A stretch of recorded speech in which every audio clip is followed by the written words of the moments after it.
The first month of 2023 is finally over, and man, were there a lot of dope releases and reveals for New Balance in the month of January. Welcome to this month's episode of Best New Balances of the Month. As usual, I'll begin the video with all of the New Balance releases that officially released during January, and then I'll end off the video with all of the interesting reveals or leaks that had happened during the month of January. First up, we have the 650R in this black and red colorway. It's a classic basketball colorway. It's a mostly black upper with red accents. It's a rock solid colorway for the 650R. And next up we have the first wave of Refined Future colorways for the 1906R. This colorway pack consisted of 4 different colorways, all of which were all in neutral tones. I personally didn't really care too much for the pack, but it was really popular. Of course, it's the Refined Future pack and they're in neutral colorways. It's gonna be really popular, but what's nice was that they were very accessible. They released in a wide variety of places.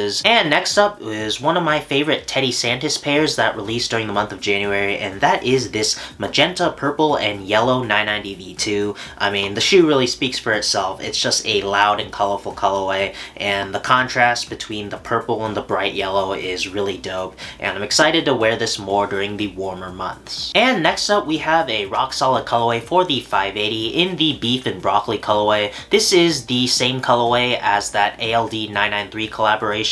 It's a pretty solid colorway for a solid silhouette in the 580. And next up we have the first set of GR colorways for the 610. The 610 originally debuted in 2012 and New Balance recently retroed it in the month of January. As you can see, I got the Nimbus Cloud and white colorway. There were 2 other colorways from the 610T colorway pack. The 610T is basically the lower quality material version of the 610. The 610V1, however, consists of more premium materials like hairy suedes and leathers, and I think those colorways were all by Yue Wu, the same designer behind the various 2002R colorways and all the Refined Future Pack colorways, which is pretty interesting. I think this colorway was the best out of the lower quality colorways, and I'm interested to see the 610 get more colorways as the year goes on. And next up we had another release from Teddy Santis Made in USA, a 990 V1 and a 990 V3, both in a tan and green colorway. I personally copped the 990 V3. I think this colorway looks dope.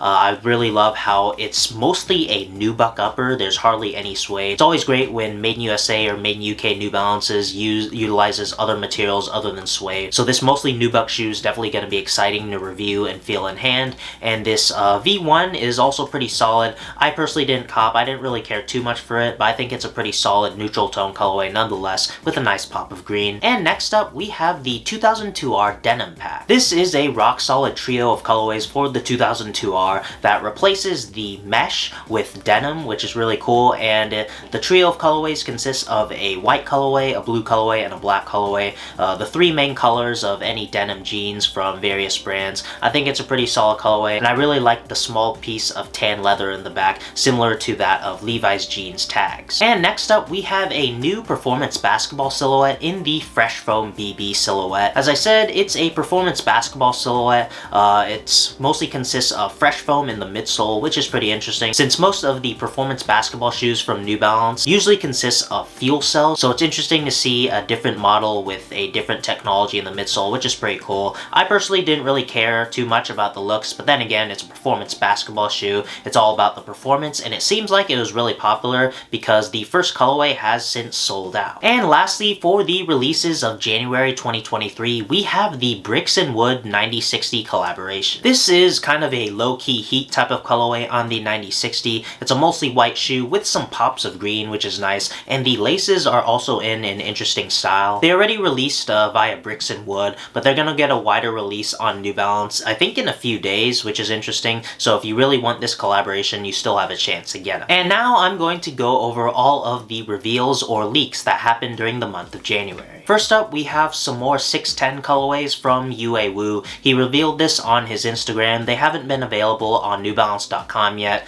There's some interesting colorways. They're mostly neutral tones, so I don't really care too much, especially since I already have this white colorway. But it's cool to see what's in stock for the future of the 610. And next up, we have a really interesting leak of what appears to be a new version of the 991. As you can see in the heel area of the shoe, it has a little oval cutout that says 991. So it's like the original 991's oval cutout has been swapped to the side heel area rather than being in the very back of the shoe. I'm not too sure what to think about this silhouette. This is just one colorway, it's just one reveal slash leak. I don't even know if this is even gonna release. This might just be a random sample, but I think it's very interesting. I'm kind of indifferent in terms of the looks. I don't really know why they changed the 991. I don't really see any reason why you would want to change it. I think the 991 is a fine silhouette, but this leak is definitely one of the most interesting of January. And next up, we have the RLE 1906R collaboration. It consists of two different colorways. You get like a light blue colorway, and then you get like a light tan colorway. They're pretty consistent with past RLE collaborations, and I'm sure they're going to be popular. And next up, we have a Junyo Watanabe collaboration pack of the 650R in three colorways that are very similar and utilize some interesting materials. They're mostly all black, but with some exceptions between the colorways. I really don't care too much about the colorways, and another downside about this is that because it's a Junyo Watanabe collaboration means that they are going to have some sort of ridiculous upcharge, just like the 574 collaborations. And next up, we have a Comme des Garçons 1906R collaboration pack. Honestly, the color palette is very similar to the Junyo Watanabe 650R collaboration pack. At first, I thought they were both from the same collaborator, but they're from two different collaborators.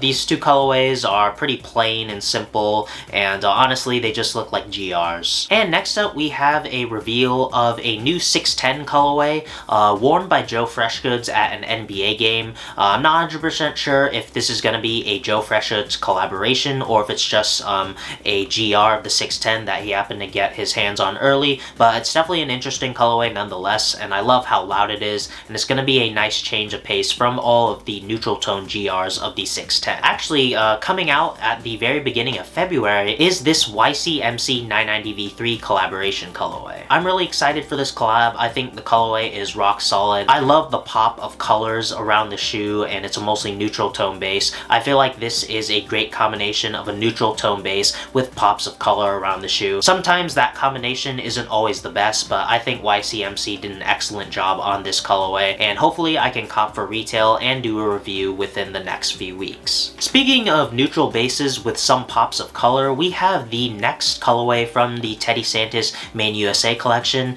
This colorway is mostly a tan and brown base with some random pop of purple and orange near the ankle area. I don't really care too much about this colorway. As I said in the YCMC collaboration, I think the YCMC collaboration did neutral tone base with pops of color better than this Teddy Santis colorway. I don't think it really looks that good. I'd rather it just be an all orange shoe with like purple accents, maybe like a reverse of the raw amethyst colorway, but overall I don't really care too much about this colorway. But regardless, this is going to be the next shoe from Teddy Santis Season 2 that will probably release in mid to late February. So what were you guys' favorite New Balances that were released or revealed during the month of January? I'd definitely like to know down in the comments. So that's going to do it for this video. Like and subscribe if you enjoyed. Follow me on my socials. Check out the Intelligence site for more New Balance content and guides. Consider leaving a super thanks in the tip jar below if you really loved the video, and thanks for watching.